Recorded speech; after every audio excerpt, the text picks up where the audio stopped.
Halo, Assalamualaikum dan apa kabar? Semoga teman-teman selalu dalam keadaan sehat. Dari Istanbul International Airport, kami langsung jalan-jalan. Tapi sebelumnya, kami mau makan siang dulu di Botudo Restoran yang berada di kawasan bersejarah Fatih. Kemudian mengunjungi masjid pertama yang dibangun setelah penaklukan Konstantinopel dan berziarah di makam sahabat Rasulullah Abu Ayyub Al-Ansari, dan sorenya baru berlayar di Selat Bosporus. Kembali lagi bersama Recorded by D. Dalam channel ini aku berbagi pengalamanku seputar pergi-pergi, jalan-jalan, dan jajan-jajan. Perjalanan menuju ke Botudo Restoran memakan waktu sekitar 40-an menit. Pemandangan di sepanjang perjalanan sangat indah. Matahari bersinar tapi tidak terlalu terik walaupun tengah hari. Langitnya biru bersih.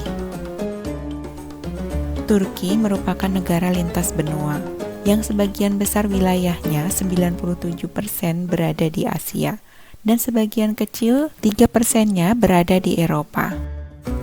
Istanbul memiliki sisi Eropa dan sisi Asia, dan saat ini kami sedang berada di sisi Eropa. Beberapa pepohonan di luar sudah menggugurkan daunnya untuk menghadapi musim dingin. Seneng banget yang lihatnya, taman-taman di sini luas dan rumputnya masih hijau. Sudah jam 2 siang waktu setempat. Suhu di luar sekitar 21 derajat Celcius. Saat ini kami sedang berada di sisi Muara Galata. Muara ini memisahkan kota tua, tempat di mana bus kami berjalan, dan kota modern yang berada di sisi kiri kami.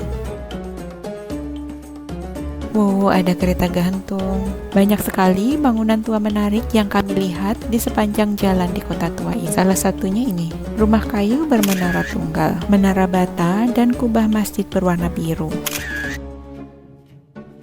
Ini adalah gereja ortodoks Saint Stephanus Bulgaria. Arsitekturnya sangat unik dengan gaya neogotik dan neobaron. Ini dia tempat makan siang kami, Botudo. Yang aku heran nih, restorannya ada di sudut jalan dengan tikungan yang sangat tajam. Mungkin nggak sampai 45 derajat. Jalannya sempit dan begitu nikung, langsung nanjak. Skill dewa nih yang bisa nyopir di sini. Mobil ini aja tadi mundur lagi buat ambil ancang-ancang. Tapi pemandangan dari restoran emang bagus sih. Begitu sampai, makanan sudah tersaji di atas meja. Ada sup lentil, salad, dan chicken kebab.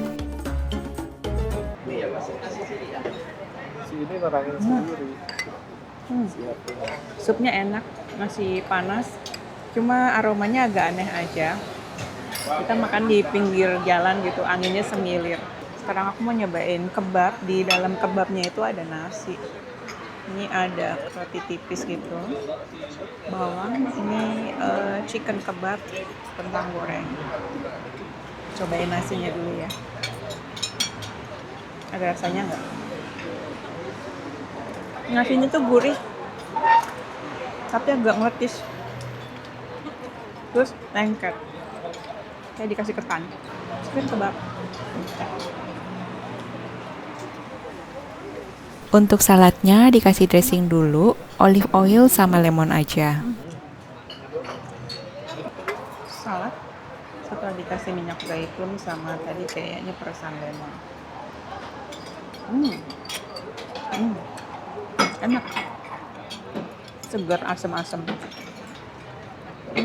Tadi makan lentilnya udah pakai roti. Rasa sup lentil ini lebih enak kalau dimakan pakai roti. Selesai makan, restoran segera kosong karena kami harus segera kembali ke bus untuk melanjutkan perjalanan ke Masjid Eyüp Sultan. Kami melewati saluran air bersih peninggalan masa Konstantinopel. Di masa itu mereka sudah mengalirkan air bersih dari hutan untuk digunakan penduduk kota.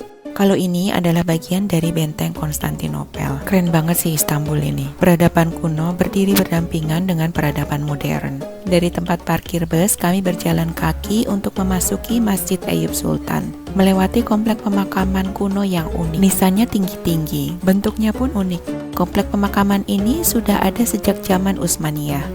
Kami masuk dari pintu C. Dan aku gak nyangka banget pengunjung di Eyüp Sultan ini sangat banyak. Kami mengumpul dulu di dalam untuk dengar pengarahan dari tour leader. Karena tempat ini Bapak Ibu dianggap sebagai tempat sakral oleh orang Turki. Ya, setelah itu pada masa kerajaan Ottoman contohnya semua sultan diberi mahkota di sini. Selain itu kalau sultan tidak ada perang maksudnya setiap hari Jumat Bapak Ibu sultan memimpin sholat di sini juga dengan pakai pedangnya. Ya, oleh karena ini tempatnya agak penting Bapak Ibu dan orang-orang yang mau dimakamkan dekat sama beliau Bapak Ibu mereka Fakta sejarah ini menjelaskan mengapa komplek pemakaman di sekitar Masjid Eyüp Sultan menjadi komplek pemakaman termahal di Turki. Dan di depan masjid ini ada makam sahabat Rasulullah Abu Ayyub Al-Ansari. Untuk ziarah ke sana kami masih antri dulu. Saat Rasulullah hijrah ke Madinah, beliau tinggal di rumah Abu Ayyub selama 7 bulan sampai dengan pembangunan Masjid Nabawi selesai. Abu Ayyub selalu mengikuti seluruh peperangan di masa Nabi Shallallahu Alaihi Wasallam dan terus berjihad hingga akhir hayatnya. Beliau wafat saat mengikuti ekspedisi militer ke Konstantinopel dan disinilah beliau dimakamkan. Di dalam kotak kaca ini tersimpan relik suci jenggot Rasulullah. Untuk makam Abu Ayyubnya sendiri berada di dalam sana. Setelah berdoa, kami keluar. Banyak masjid di Turki yang awalnya adalah gereja, namun dialihfungsikan menjadi masjid. Berbeda dengan masjid ini yang sejak awal pembangunannya memang diperuntukkan sebagai masjid. Dibangun setelah penaklukan Konstantinopel pada tahun 1453. Ini aku dapat foto dari suamiku dan Pak Ustadz. Ternyata interior di tempat jemaah prianya tuh bagus banget, apalagi kubahnya. Baru aja selesai sholat, jadi yang di belakang aku ini adalah pintu untuk jemaah wanita. Nah, ini tempat wudhunya, dan yang di belakang itu adalah tempat makan umum yang elit, yang paling luas dan paling mahal di Turki. Ini masih dalam satu komplek masjidnya. Di atas itu menaranya. Foto dulu ya guys sama ibu-ibu rombongan umroh. Pohon besar banget di sini. Tadi tempat makamnya dan jenggot Nabi. Tengahnya ada taman. Banyak banget orang di sini guys. Bagi penduduk Turki, masjid ini sangat sakral. Banyak dari mereka datang kemari untuk mengucapkan nazar. Dan jika nazar mereka terkabul, mereka akan kembali sambil membawa makanan seperti ini untuk dibagi-bagikan. Kami kebagian nyicipin loh. Terima kasih ya. Ada rasa jahe-jahenya enak. Rem baru lewat. Guys, kita mau naik cruise, Bosporus cruise. Dinginnya, wih. Dia bisa bahasa Indonesia, tapi kata tour guide-nya nggak usah deket-deket sama mereka, nanti nyangkutnya kelamaan. Ini kapalnya guys, aduh masih ganteng ini. Wah, keren banget ini pemandangannya guys. Aku excited banget bisa merasakan sendiri sensasi menyusuri selat ikonik, melintasi batas antara Asia dan Eropa dalam hitungan menit. Saat ini kami masih berada di Muara Galata dan sudah excited banget untuk foto-foto. Di sebelah kanan kami adalah kota tua dan di sebelah kiri kami Eropa. Begitu melewati jembatan ini, maka kami sudah berada di Selat Bosporus. Selat ini menghubungkan Laut Marmara dan Laut Hitam. Semua kapal yang akan ke Rusia, Ukraina, dan Eropa harus melalui Selat Bosporus. Sebetulnya kami ini sedang sibuk ya, pindah posisi ke sana kemari untuk ambil foto dengan angle yang bagus. Ini adalah deretan hotel mewah yang berada di sisi Eropa. Ada Shangri-La, Conrad, Peninsula. Dari kejauhan, dua kapal persiar tengah bersandar. Beneran gede banget kapal pesiarnya. Mumpung lewat di depan kapal pesiar, foto dulu deh.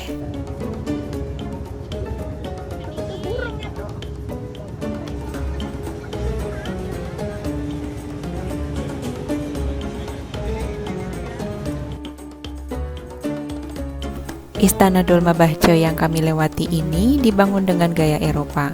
Merupakan istana termewah dan terbesar di Turki, yang dalam pembangunannya menghabiskan 14 ton emas. Saat ini berfungsi sebagai museum, yang salah satu bagiannya digunakan oleh Presiden Erdogan sebagai kantor.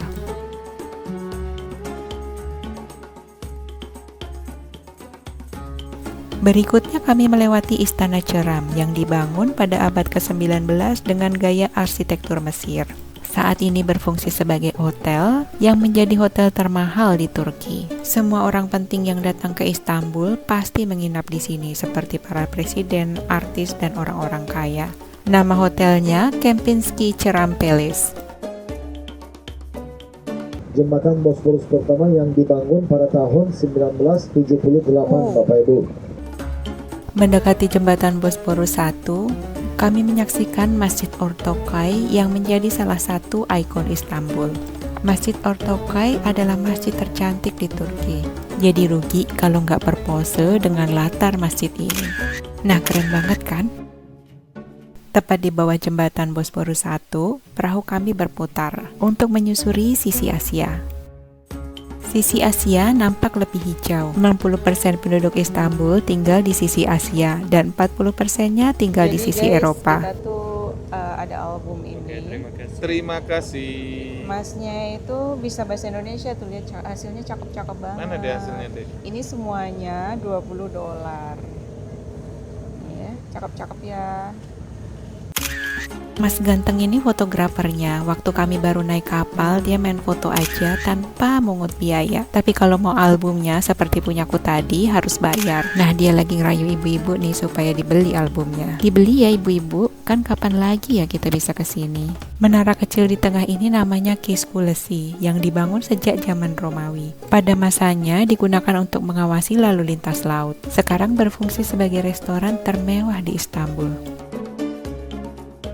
Yang bikin gemes, burung-burung di sini tuh pada jinak-jinak merpati nih, pada deketin kapal-kapal kami. Sepertinya mereka juga tidak asing dengan kehadiran para turis. Jadi kapal-kapal ini banyak dihinggapin sungai. Mungkin kata dia daripada gue terbang capek, mendingan gue ikutan kapal ini aja.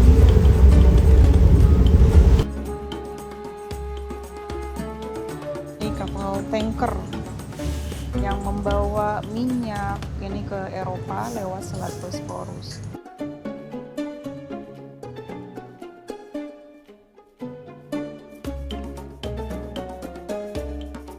Akhirnya perahu yang kami naiki kembali ke muara. Foto-foto di sepanjang Selat Bosporus dengan landmark kota Istanbul ini akan menjadi kenangan indah bagi kami. Dan selesailah jalan-jalan di hari pertama di kota Istanbul. Besok pagi kami akan ke Bursa. Untuk jalan-jalan di kota Bursa akan aku share pada video berikutnya. Terima kasih sudah menonton dan sampai bertemu lagi di videoku berikutnya. Bye-bye.